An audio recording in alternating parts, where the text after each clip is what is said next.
And seeing the multitudes, he went up into the mountain, and when he was set, his disciples came unto him.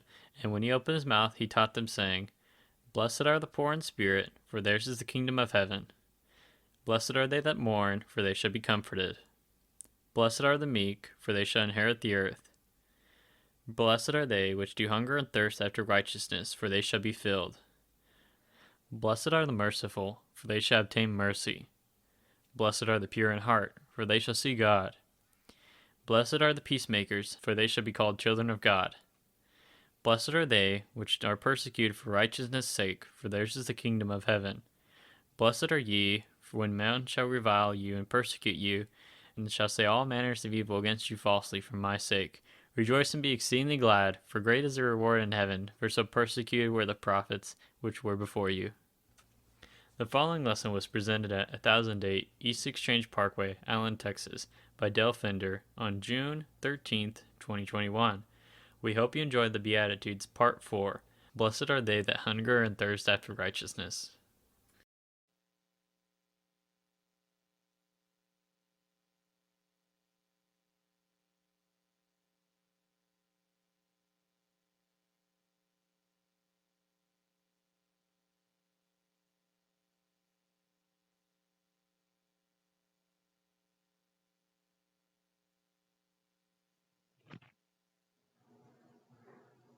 Right. Once again, we welcome everyone to the assembly of the Lord's Church. We're going to study the next Beatitude on our list this morning, which is, Blessed are those that hunger and thirst after righteousness, for they shall be filled. Now, for a beginning, I wanted to look at a verse, and maybe you can help me find the word I'm looking for. In the Old Testament, Ecclesiastes, the 3rd chapter, verse 11. I don't know how to describe this verse. Maybe the most haunting or most extremely, I think, insightful verse here we have before us. He hath made everything beautiful in his time. Also he has set the world in their hearts, so that no man can find out the work that God maketh from the beginning to the end. What does this mean? God has put eternity in man's mind and yet has withheld from us the vision of what he has done. God has put eternity in our hearts, I think, meaning that we have this inconsolable longing. Some may call it the elusive meaning of life.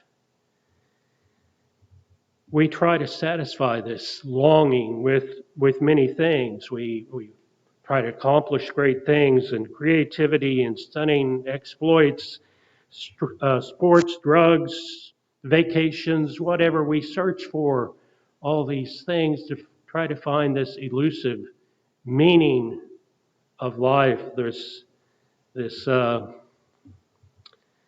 longing that we have. Isaiah put it this way in Isaiah, the 55th chapter. There we go. 55 verses 2 and 3 says, Therefore do ye spend money for that which is not bread, and your labor for that which satisfieth not. Hearken diligently unto me, and eat ye that which is good, and let your soul delight itself in fatness. Incline your ear, and come unto me, hear, that your soul shall live, and I will make an everlasting covenant with you, even the sure mercies of David. Some of us here this morning, maybe all of us, have felt this longing, have felt this hunger in our souls, and our heart is thirsty and had this thirst and longing for something that we haven't been able to find. Everywhere we may look, we think the grass is greener than where we're standing. And if we just got over there, we would have it made. We would feel satisfied. If I could just make enough money, if I could just do this or that, all these short-term things that then if we accomplish those, they still see that we still have not found the satisfaction we thought we would find. Jesus has something to say about that this morning. We're going to talk about Matthew 5:6.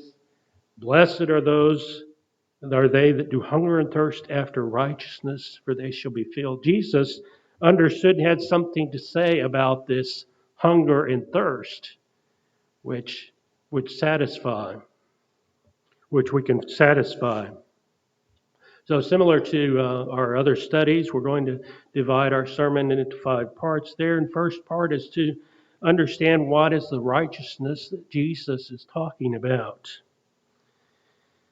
What is the righteousness? When he says, blessed are those that hunger and thirst after righteousness. Last time we explained the meaning of the word meekness by going back to Psalm 37.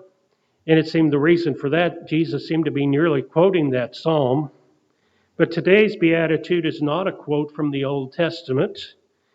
The word righteousness, though, does occur about 5 times in the next few verses through as he's continuing his sermon here. So I think maybe that's where we look to find the meaning of this word righteousness. It's used next in verse 10. And he says, blessed are they that are persecuted for righteousness' sake, for theirs is the kingdom of heaven. Well, that doesn't help us just a whole lot there. But the next time in verse 20, he says, for I say unto you, except your righteousness shall exceed the righteousness of the scribes and Pharisees, ye shall in no way enter the kingdom of heaven. And here I think we start to understand what righteousness Jesus is talking about, because starting at this point on, Jesus in the next several verses here gives 6 illustrations of righteousness that should surpass the righteousness of the law keepers of the day, the Pharisees and scribes. So in verses 21 and 20 through 26, in there we're told that we shouldn't kill. But beyond that, he said, you've heard it of old time, thou shalt not kill, and whosoever shall kill shall be in danger of the judgment. But he goes on beyond that in these verses to explain not only should we not kill, but we should not sustain our anger against a brother, but seek peace with him. Beginning at verse 27.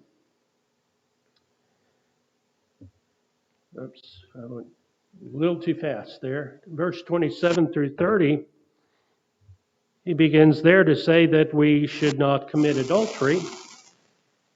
But then he goes on to say that anyone that looks onto another person to lustfully has committed adultery in their heart. So then moving on to verse 30 and 31 and 32, here he's talking about divorce. In the Old Testament, you could give divorce for pretty much any reason. Just give them a statement, say, I divorce you. And that was pretty much all that was required. But Jesus is saying that's not right. That's not what we should do, to put away our wives for any cause, even though the old law gave us a permission, legal permission to do it. But he said we should surpass that righteousness and keep our covenant commitments of our marriage, and don't marry those that wouldn't keep their commitments. Verses 33 through 37, as we should not, we should keep our oaths. Said, but beyond that, he says, even in these verses, more than that, we should be people that we don't need to swear in order to be believed. People should believe us without having to swear by anything. And then verses 38 through 40, he begins there with an eye for an eye and tooth for a tooth. And we see here that we should not poke out someone's eye just because they poked out our eye, but instead we should turn the other cheek and return good for evil. So even though the old law allowed for taking of the eye for an eye and a tooth for a tooth. That should not be what we do. And then finally, in the last verses, verses 43 through 48, says you heard it from old time again, that we should love our neighbor and hate our enemies. But he says we should do more than just love our neighbors. We should love our enemies and pray for those that persecute us. So we can kind of see the list here, what Jesus meant in verse 20 there when he says, except your righteousness exceed the righteousness. And how does it do that? And he's explained us and given us examples of many ways that we can do that. It's pretty clear. Except our righteousness exceed that of the Pharisees. And we see from these examples, these are examples of things that we have to do all the time, on a daily basis. We have to work on these things, or our righteousness certainly will not exceed the righteousness of the scribes and Pharisees. So the Beatitudes indeed confirms this. Righteousness is showing mercy to other people.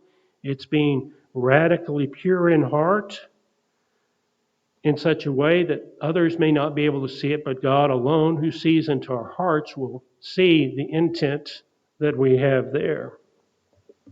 Let's move on to our Old Testament reading in Isaiah, the 11th chapter. This may sound a little familiar because it was used in a previous Beatitude. Isaiah 11, verses 4 and 5. But with righteousness shall he judge the poor and reprove with equity for the meek of the earth. And he shall smite the earth with the rod of his mouth, and with the breath of his lips shall he slay the wicked. And the righteous shall be the girdle of his loins, and faithfulness the girdle of his reins. What does all this mean? We long for a good leader, someone that will care for us, someone that we're supposed to be like, that we can follow their example, tell us what to do, give us a vision, inspire us, lead the way. And we're usually disappointed with our leaders. As kids, we look up to our parents. But as we grow older, we can see their imperfections, how they've failed, maybe in raising us. In school, we like to be like the cool kids. But the cool kids, usually once school is out, once school is over, kind of lose their coolness and don't translate well into adulthood. At work, I can tell you firsthand that I've had a lot of bosses, and half of them are not what I would call good bosses. We're frustrated with that constantly. And as citizens, we may get excited about a politician that promises to change things and put things back into place and put things the way they should be. But inevitably, we see that they fail as well. They fail to live up to their promises. There's a reason we long for a leader that we can't find, because no man is perfect here. No one can really live up to those standards that we would like to set for them, that perfect leader, with one exception. If we look back a couple of verses in verse 1 of Isaiah 11, Isaiah says this, and there shall come forth a rod out of the stem of Jesse, a branch shall grow out of his roots. Isaiah 11 here in the first verse is giving God's people hope as they faced discipline for their rebellion against God, against the current leadership, but they were given a promise that a leader would come. A leader would come that would, out of the stem of Jesse, of course, speaking of Christ here, that would lead them into wisdom and strength and righteousness. And we know that Jesus was that perfect example for us, that perfect leader for us. As we move on to our next section, the attitude that is kind of opposite of what we would expect. personal desires. When we're making our decisions, we use, what we have available to us, the knowledge that we have gleaned from it, but we'll also use our five senses. We'll use what we see, what we hear, what we touch, taste, all those senses. We're going to use those to make our decisions. And they kind of control our thinking. And we see that early on when Eve was tempted of Satan in the Garden of Eden. It says the woman saw the tree, that it was good, and the fruit, it was pleasant to the eyes. And as Satan had tempted her, it was a tree desired to make one wise. It's going to make her like God. So she took of the fruit, gave to her husband, and they both partook of it. We see how her eyes led her into faulty thinking that there's nothing wrong with this. This looks good. And then with Satan's additional thoughts there, that it was one to be desired. And so she let those things take over her thinking and her actions. If we can't trust our senses to give us the right judgment, then what are we supposed to do? Our mind forms that battleground for which our soul is at stake. The world does its best to influence our senses and say, this can satisfy that longing that you're looking for. But Jesus says it can't. That lust lies within our senses. Lust is simply desires, and when our senses kind of set it aflame. Seeing and hearing, our appetite is stimulated and aroused, and our imagination filled with thoughts of how this could make us satisfied. This is what we're looking for. Galatians chapter 5, verse 17 says, "For the flesh lusteth against the spirit, and the spirit against the flesh, and these are contrary one to another, so that we cannot do the things that we would." Righteous decisions and judgment come from God's Word, from the Bible, rather than one's subjective judgment. So we cannot be swayed by that. And when I was growing up, it seemed like half or more of the TV advertisements were about cereal, and trying to, convince you to go tell your mom that, I want Captain Crunch, that has this great toy inside it, or it's full of sugar and it'll really make me feel good. As we grow older, I don't see many of those ads anymore, but I see a lot of pharmacy medication commercials on TV, social media. And of course, those commercials are not targeting doctors. They're not expecting the doctors to be watching the shows that I'm watching, probably. And they're not going to think, wow, because I saw this and had this funny little cartoon on it, that I had to go and prescribe this drug to my patients. No, what's really happening is the drug companies are creating a demand for their product by inundating us with advertisement, convincing us that, this could be the solution that we're looking for. I think I might have this problem, and this is the drug that I ought to talk to my doctor about. That's how they're making their money. Looking for satisfaction is the pursuit of our culture. Advertisements suggest, not just drug ones, all of them, pretty much suggest that they have what we need. They have what will satisfy us. Everyone wants to be satisfied. We hunger and thirst, but unfortunately, most of the time off for lesser things. Jeremiah, the 2nd chapter, verse 13, puts it this way: "For my people have committed two evils. They have forsaken me, the fountain of living waters, first, and hewn them out cisterns, broken cisterns that cannot hold water." The prophet Jeremiah is pictured this problem with the people. It's described that they have broken cisterns that cannot hold water. And the reason why this is foolish is because God's there. He's offering them clean, clear, flowing water for them to have. And instead, they would rather try to drink from these broken cisterns that cannot even hold water. This is why the scriptures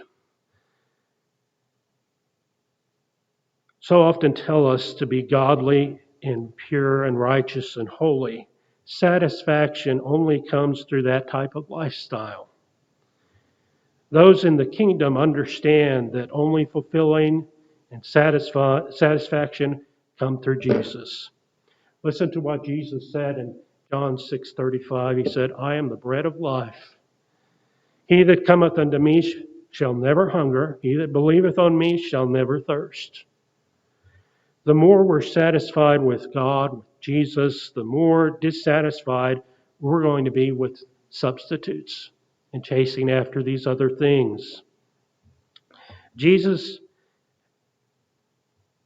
has created a hunger for God in us, hopefully. The pursuit of righteousness that is reinforced by the previous Beatitudes, the poverty of a spirit, poor in spirit, the inefficiency, need for our repentance. What Jesus says challenges us to ask ourselves, what do we hunger and thirst for? What do we deeply want more than anything else? Our spiritual poverty, our mourning over sins should compel us to want this righteousness, that we might be satisfied. And only those who hunger for it will find it. I'm going to say this another way, and I hope it makes us a little more comfortable and gets this message that Jesus is trying to bring across here. He's calling for religious dedication. We are to be passionate about eating and drinking just like we are physically. I mean, we rarely miss a meal. I mean, it comes around lunchtime there and we're ready. We don't eat pretty quickly there. Our stomach starts rumbling. We start wondering about and going, what can we eat to satisfy this hunger? When we read all these passages that tell us that Jesus is to be our food and drink, we want Jesus.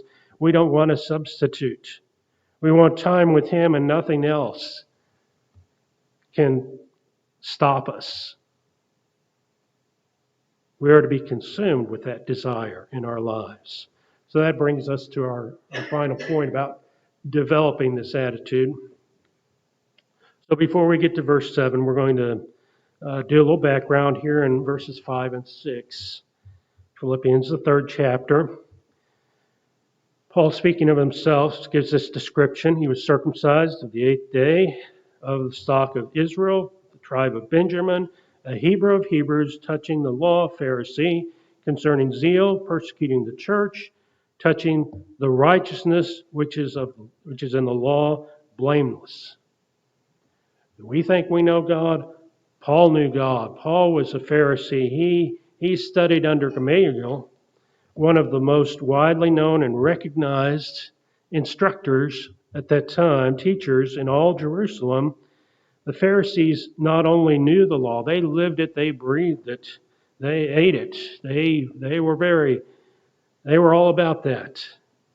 You weren't going to outdo Paul in his knowledge about the law. And as for zeal persecuting the church, others may have complained about Christians and how they thought that Jesus was the Messiah. But Paul was zealous about it so much, he was outraged about these people proclaiming that he poured out his energy into persecuting them. He gave his approval at Stephen's death in Acts the 8th chapter, verse 3. And then for righteousness, legalities, he was flawless. There was none like him there. And whatever the law said to do, Paul was going to do it. He dotted the I's and crossed the T's. And when it came to following the smallest details of the law, he was about that. I want you to understand how impressive Paul's resume was. It was very impressive. If anyone could have confidence that they were doing what God wanted, Paul was there. He was at the top of the list. His background, it was flawless. He was the MVP in this game. But then what does he say in the next verse? He says, "But these things which were gained to me, I counted loss. I counted them loss for Christ." Paul's using accounting terms here, and we often think this way too. We think if we can do these good things, they'll outweigh the bad things. So if we can do more good things than bad things, we're going to be all right. The scale's going to be tipped in our favor. That's the way Paul used to look at it too. But when he met Christ, you see what he did. He took all those things that he had in his good side there, and he said, they're bad things. They're not worth anything. There was no profit in them. There was no gain. He left them all.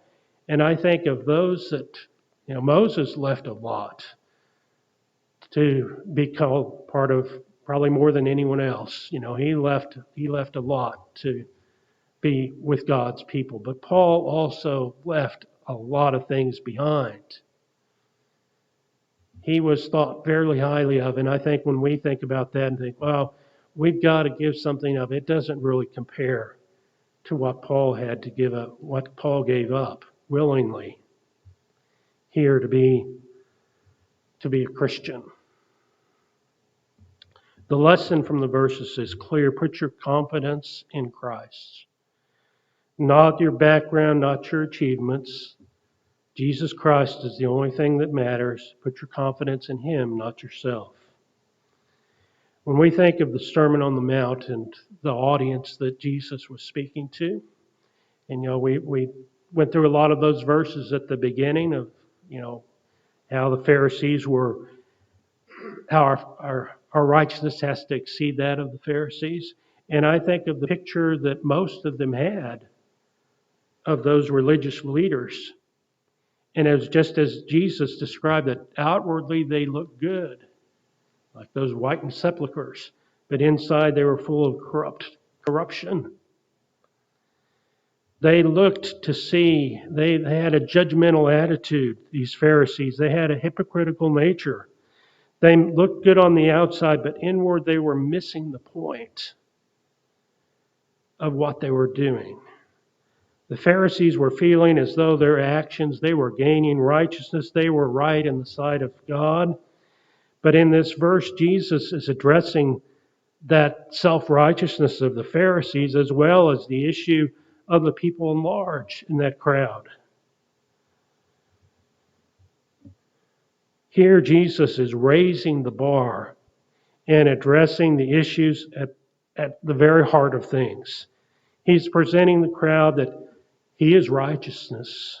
He is the true righteousness. He is the one that they should be hungering and thirsting after. He's the only one that can fill that emptiness. He's saying that there's good news in the gospel. There's good news that's coming. That He is here. The gospel has come in Him, and He's presented Himself as that means that truly brings satisfaction. I will look at a couple more passages in closing that make this point. Jesus is the only way to righteousness. He talked to the woman at the well. He told her this, "Whosoever drinketh this water shall thirst again. But whosoever drinketh of the water that I shall give him shall never thirst, but the water that I shall give him shall be a well of water springing up into everlasting life." After feeding the 5,000, Jesus told them, "Verily, verily, I say unto you, you seek me not because you saw the miracles, but because you did eat up the loaves and were filled. Labor not for the meat that perisheth, but for the meat that endureth unto everlasting life, which the Son of Man shall give unto you, for him hath God the Father sealed. Jesus Christ is the only one who can satisfy. And here, as in our verse in Matthew 5:6 there, that he's presenting this point to the audience before him, the true message of hope to those who are lost, who are perishing, to those in Jesus' day is the same as in our day today. The emptiness that fills their lives can only be satisfied through Jesus Christ, the true righteousness. Only by hungering and thirsting after him can that void, can that emptiness be filled. The things the world will not satisfy. This message then and now holds true. A message of hope. So why keep messing around with things which will only cause more pain, more emptiness? That is not the worthy pursuit of a Christian. Hungering and thirsting is continual.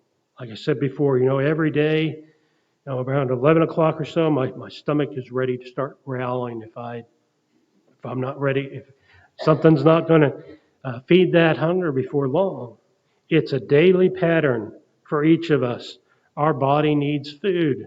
It desires it. Same way with water, we thirst and we want that water when we want it. We're very spoiled in that way. We don't have to go very far to get a very clean, clear glass of water in our day and age. This should be the same in the spiritual realm. We need to hunger and thirst for righteousness on a daily basis. Day by day thing, continual part of our lives.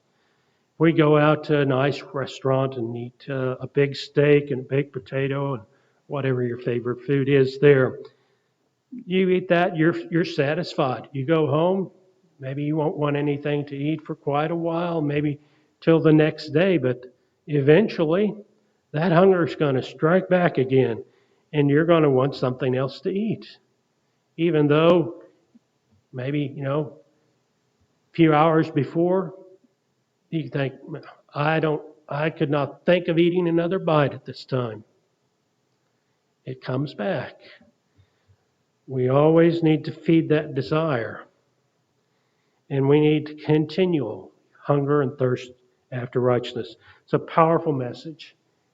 Matthew 5:6, blessed are those that hunger and thirst after righteousness, for they shall be filled. We are blessed to hunger and thirst after righteousness. How? Because we will be filled. We don't hunger and thirst anymore as the world hungers and thirsts after satisfactions that are not, even when they're met, they don't satisfy. Hungering and thirsting after righteousness is a message of salvation to those that don't know Christ, and a message of hope to those who know Christ, who are in Christ. I conclude with this simple question. Are you hungering? What are you hungering and thirsting after in your life? I pray we can all answer righteousness.